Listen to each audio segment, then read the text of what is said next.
What's up, y'all? Preakness time again here. Let's start with the elephant in the room. Rich Strike's team has decided to not run him in the Preakness.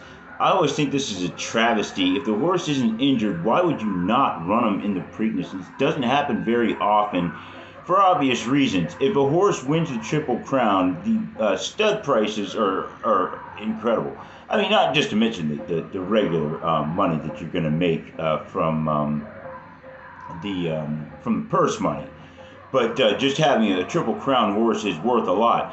Having a horse that won two of three of the legs of the Triple Crown is worth a lot. You look at horses like a Fleet Alex, you have Smarty Jones, Charismatic. I mean, there's a long list of these horses, Real Quiet, on and on. These horses breeding are worth a lot because they won two of the races. Now, why in the world would they skip it and say, well, we're just going to stick to our plan and go to the Belmont like we were planning on? Because that's what they're saying. We weren't planning on winning the Derby anyway, so we feel like we got lucky, and then we're just going to go on to the Belmont because that's what we were planning on doing anyway. That's just a dumb decision all the way around. All the way around. That's all I can say about that. It's just dumb. It was looking like it was going to be an old school race with Rich Strike at first because it looked like he was going to be back as well as Zandon. I was thinking like, wow, we get this old school pace in the Derby. We've got starvation in China. We got the Soviet Union is attacking people again. I was like, man, record inflation, gas prices through the roof. Is this the 70s? Did we go through a time warp? But no, not the 70s. So we got no Rich Strike, no Zandon. Baffert horses, Yak Teen horses, Messier and Taba decided to sit it out as well. So this Preakness, which was looking to be a very speedy race with a lot of these well-touted Kentucky Derby horses coming back, they're not going to be there. Not going to be there. So, who do we got? We still got Derby favorite and Preakness favorite Epicenter in here. Simplification came back after running fourth. And early voting, who got scared to run the Derby, the team. The horse is not scared. The early voting team got scared of the Derby, so they're coming up here as well. So another weird thing is that usually the Preakness has the winner of the Federico Tessio, or maybe the horse that even ran second in that race, which is like a prep for the Preakness there. Horse skipped it this year. I don't get it. Don't know what's going on. Nobody wants to run in the Preakness. $1.5 million purse. Not enough, I guess. Number one, simplification.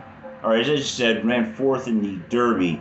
They switched up the jockey on this because his jockey from before Jose Ortiz is going to be riding early voting.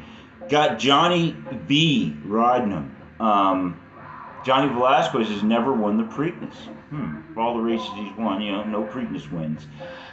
Simplification, Florida-bred horse out of Not This Time, which Not This Time is seeming to be like the new Stormcat. Out of Giants Causeway, who's a Stormcat horse. Been a lot of breeding through Not This Time, but not a whole lot of performance on the top. Top end. Epicenter's Not This Time horse. We'll see. Maybe they'll get it done eventually, like an Into Mischief. But his mother's father is Candy Ride. So, decent breeding from Simplification. Now, he came out, ran fourth in the Derby, like you said, after running third in the Florida Derby. He had a win in the Mucho Macho Man, which is impressive, a win in the Fountain of Youth. Not too much since then. Don't know if he's really up to this class of horse at this distance. People like to talk about the Preakness like it's a 6 furlong race. It's only half a furlong shorter than the Derby. Don't believe the hype that this is a short race, even though you're probably going to hear it 1,000 times between now and Saturday. So Simplification will be back though after having run the Derby.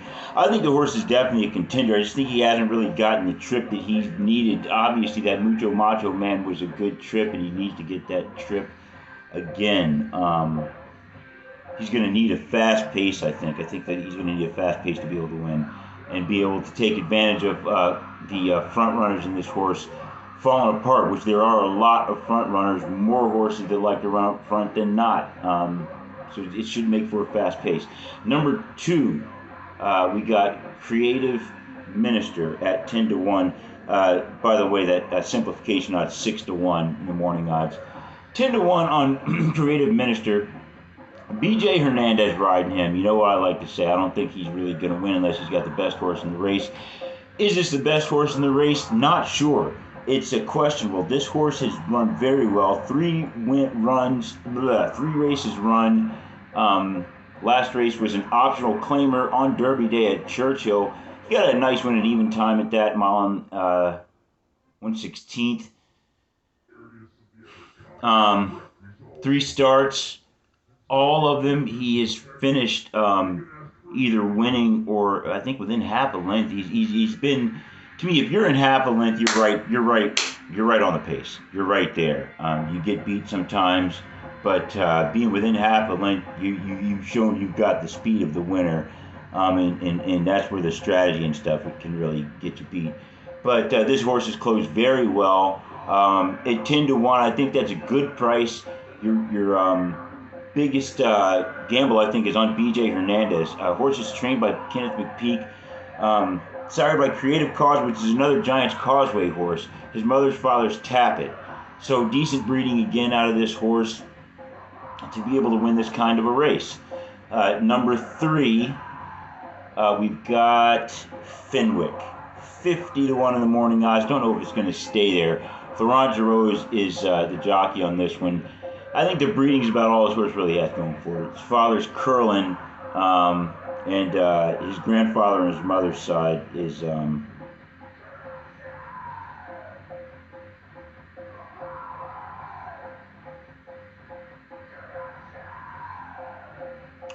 terrible handwriting, and I wrote really small. Malibu Moon, the AP Indy horse. So Fenwick, like I said, 11th in the Breeders' Cup class, or not Breeders' Cup, the Bluegrass Stakes last out. He did have a win in a maiden special weight in Tampa. Not very impressive in there. This horse is going to need luck to win. He's going to need a lot of luck. Fast pace, really slow pace. I don't know, 2 or 3 jockeys fall off their horses, something. I'm not a fan of Fenwick in this one. Number 4, Secret Oath. Interesting call with this one. 9-2 in the morning odds. Luis Saez will be riding Secret Oath. Secret Oath won the Kentucky Oaks, trained by D. Wayne Lucas. Now, for history's sake, there's a lot of history behind this horse. You talk about fillies winning the Kentucky, winning the Preakness. I think they said 8. I think there are 8 fillies have won the Preakness. Not sure how many of those won the Kentucky Oaks before going in to get the Preakness win. I do know that as of late we had Rachel Alexandra, who was a really impressive, beautiful horse. I love Rachel Alexandra. And we also had a couple years back, it was Swiss Skydiver was able to get in here and get a win. Now, D. Wayne Lucas, the trainer, what is this? 6 Preakness wins. 6. We're talking 1980. Way back in 1980 when I was, you know what I'm saying? That's when I very first went to the track. You know what I mean? I didn't really even know how to bet that. You know, that's old school. We're talking with D. Wayne Lucas here. He won in 80 with Codex, won in 85 Tanks Prospect, 94 Tabasco Cat, 95 Timber Country, 99 Charismatic, and in 2013 with Oxbow. Three of those wins he got with Pat Day, who was famous for being able to not being able to win the Kentucky Derby, even though he won everything else at Churchill Downs.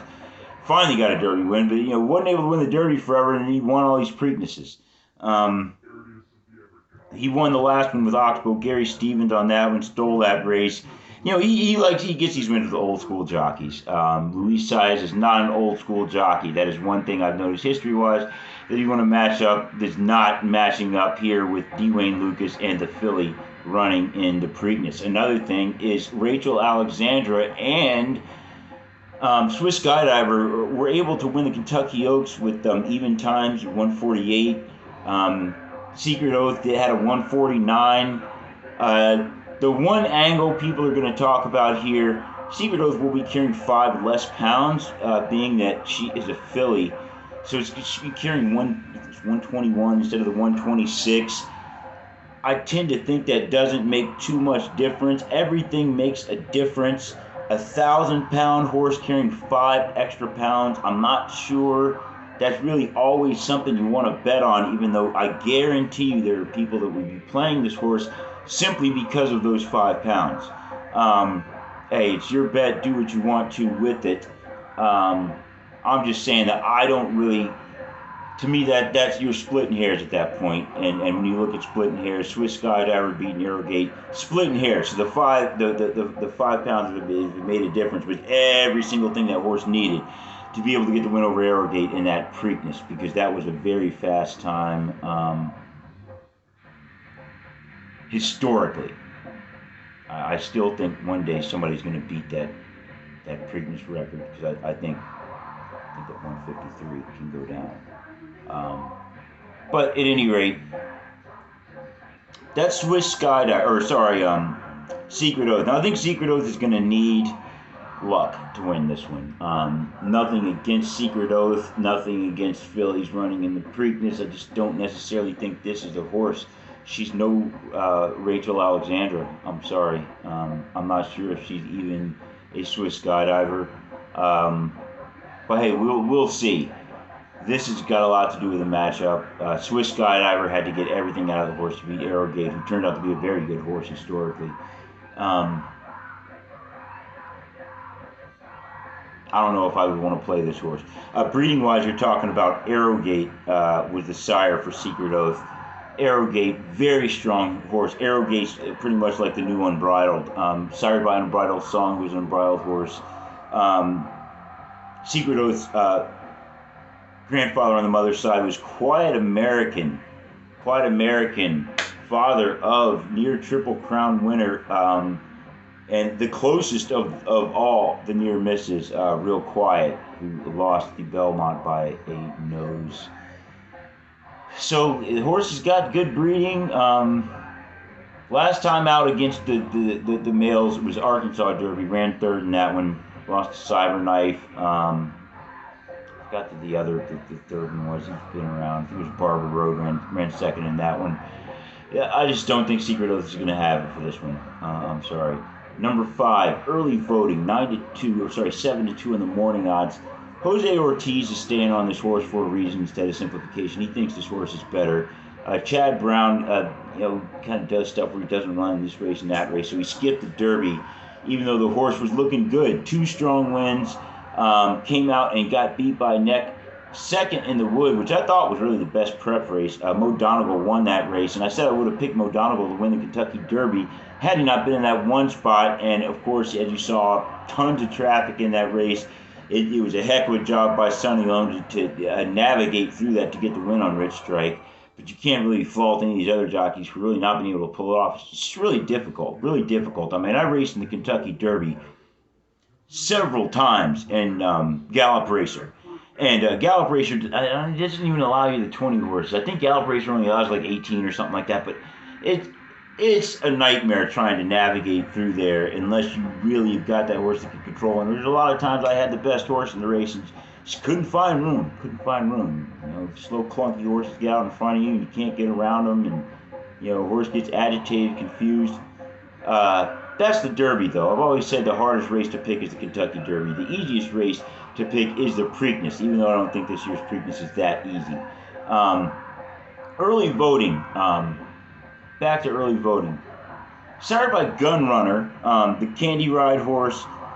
Tis now on the mother's father's side, so that's but at any rate, that's really strong coming out of Gunrunner for this horse. Like I said, good times in the 3 races that he is running. Has been in every race. Only had a loss by a neck. Got 2 wins outside of that. In order for this horse to win, I think early voting is going to have to control this pace. I think Jose Ortiz is going to come out, get the win, get the lead, and control the pace. Can't let it turn into a Derby pace.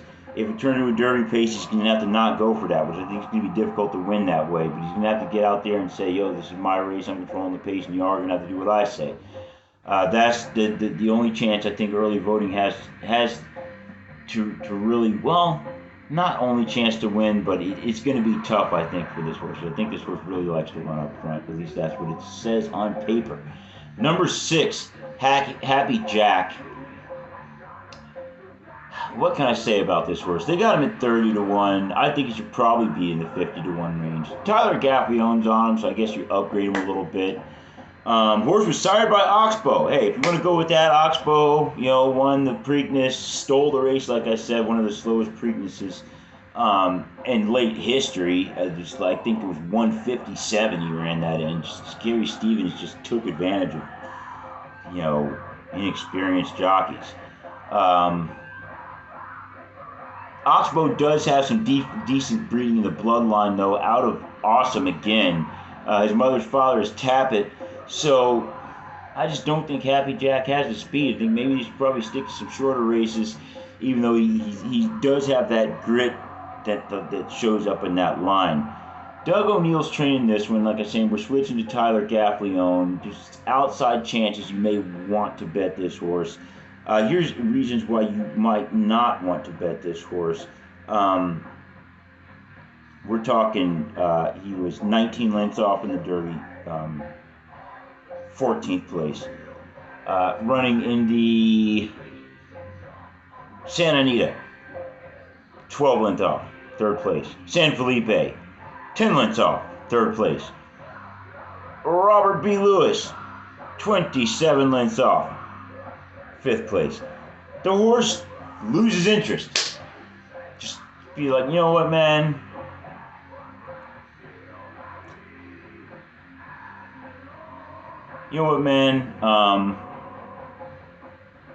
I'm just gonna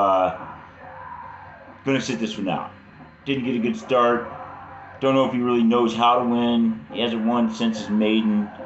He's not really interested in winning. I don't know. That's Happy Jack, though.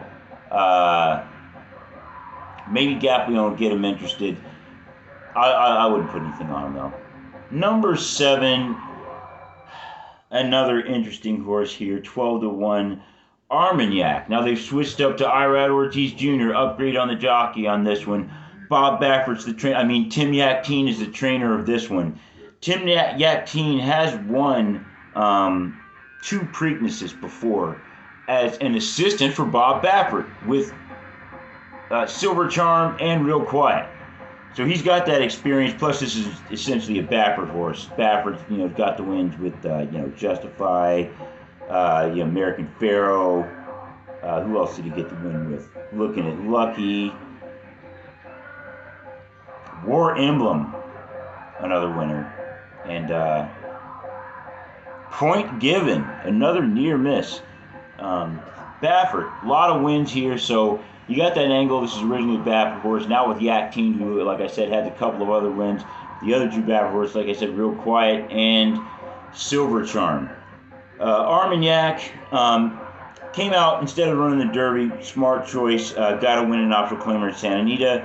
Don't necessarily think that he was that great in that. 2 seconds over even time. Was 4th in the Santa Anita Derby behind Teva and Messier. 12 lengths off in that one.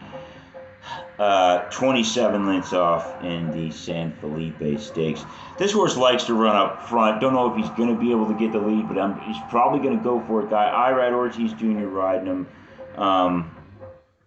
Horse, quality road horse who's out of elusive quality. Mother's Father's Lemon Drop Kid. So okay breeding. I think you'd be betting on Irad Ortiz really with this one if you want to go with him. I think he's probably going to get out there, run too fast, and get tired. Number 8, Epicenter. Epicenter, Derby favorite. Ran second in an impressive race, just got beat by a horse that he probably didn't even think that horse was there. Rosario's coming back now to look for a strong win here. Asmussen's the trainer. Oddly, never won the Preakness. Asmussen or Rosario. So looking for wins here. Oh, wait a second. My mistake. Asmussen did get the win. 07, curling. Yeah, Rosario's never won the Preakness, though. So he's looking for his first Preakness win here. Got a good chance. Only thing with him is he likes to run up front as well. So that pace may be trouble for him. He's going to have to get out. I don't think he needs to really control the pace. He hasn't necessarily run up front in the past few races, so he's probably going to sit back a bit, I think. And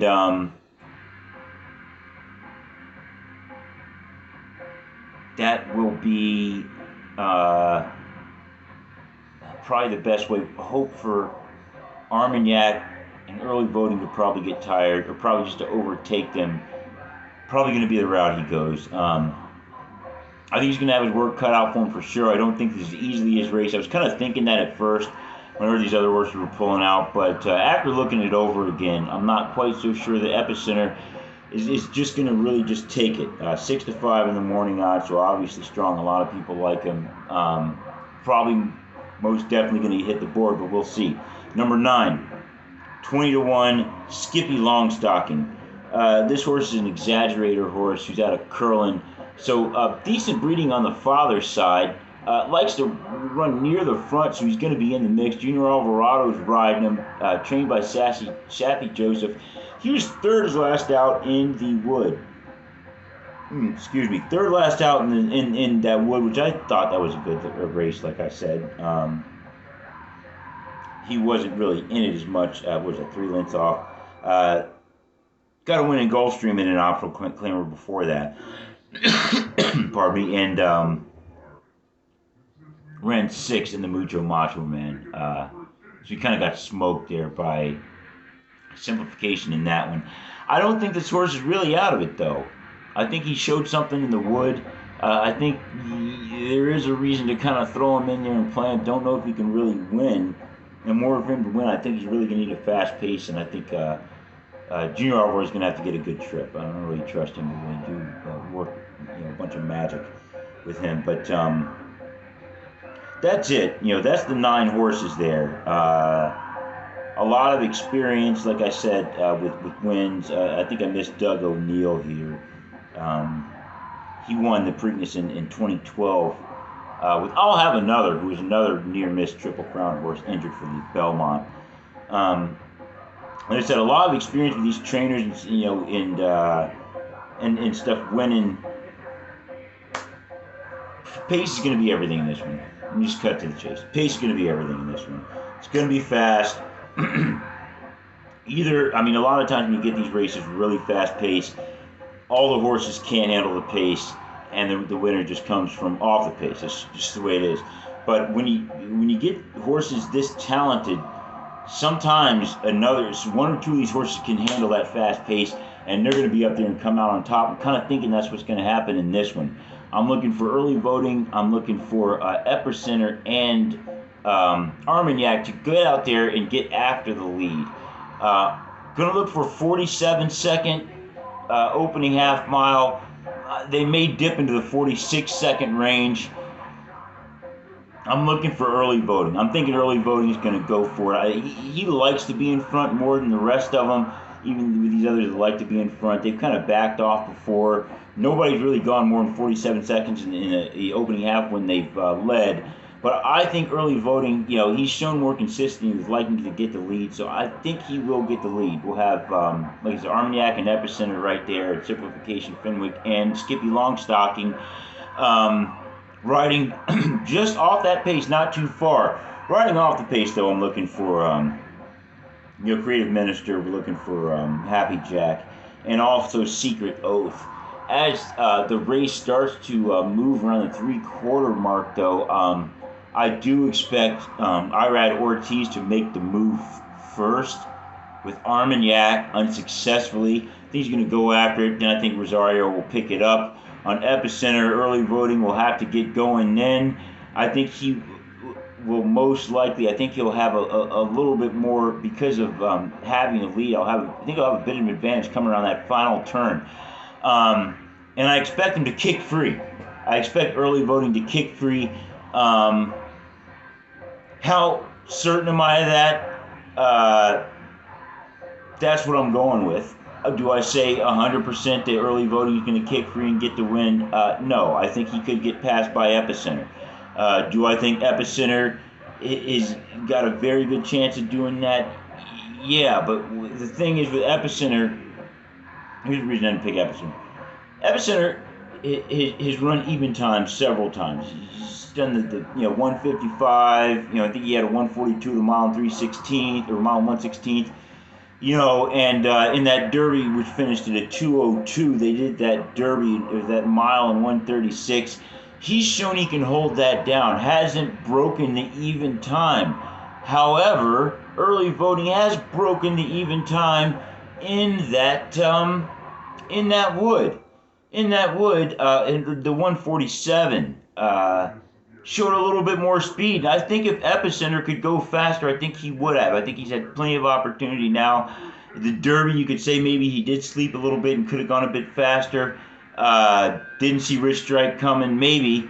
But I don't know. I just don't know if Epicenter can really go that fast. And I know we've seen early voting go that fast. Should have had the win in the wood.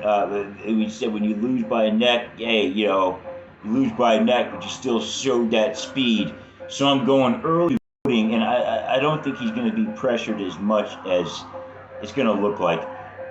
When you have out-of-control paces, it's generally because one of these front runners is ridden by some inexperienced jockey.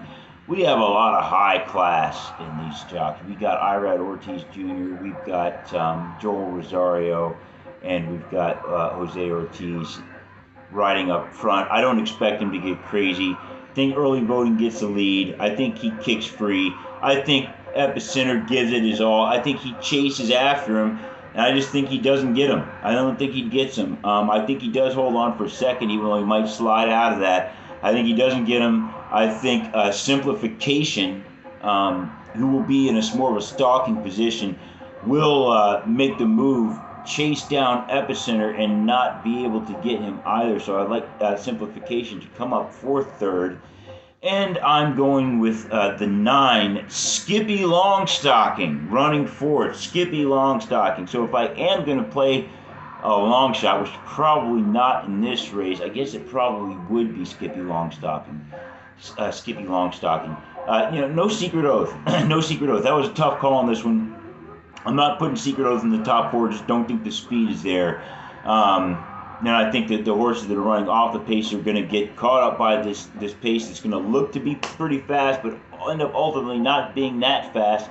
And I think they probably will get left out to pasture in the back of the race.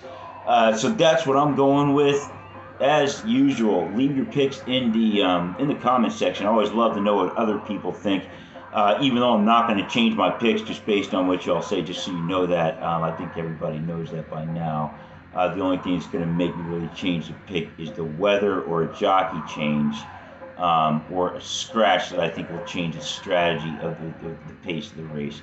However, I'm always interested in what other people think, and I always like to give props to those people who come up with a winner, come up with a good pick. And I always like to see other people win. I'm not greedy. So let me know what you all think. Like I said, that's all I got for Preakness. Probably went way too long in this video, but it bees like that sometimes. So I will catch y'all after the race unless we got some news before then.